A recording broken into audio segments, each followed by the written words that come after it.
आमर प्रतिवर्ष जानुरी 14 तारिख में मकर संक्रांति पालन हुए।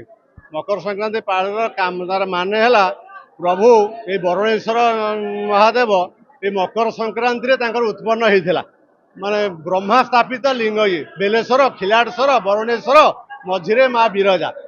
ये ब्रह्मा स्थापित लिंग यही दिन ठारू आज प्रभुंर जन्मदिन से आज जी जो प्रकार भक्त बरुणेश्वर पाखे आज मनासीब मानसिक तार पूरण भगवान करती से दिनटी प्रजुज्य आज ठारू मेला 10 दिन पर्यंत चलो। बहुत लोक समागम लक्ष लक्षाधिक लोक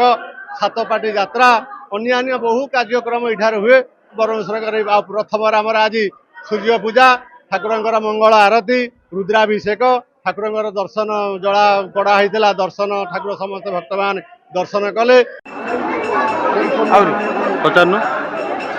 कौन रही ये जो बरुणेश्वर साजसज्जा मंदिर केमी बुलेले कौन बरुणेश्वर महात्मा जिते कहले भी अफल पड़ो महात्मा आरती बहुत आकृष्ट कर मंदिर तो शिल्पीकरणटा बहुत आकृष्ट आग थर अपेक्षा एथर बहुत भल होती परिवार आसिक शिल्पी पॉइंट आउ कौन कौन साजसज्जा है बरुणेश्वर मंदिर में जे कि समस्त आकृष्ट करुच्ची मंदिर डेकोरेशन तो बहुत भल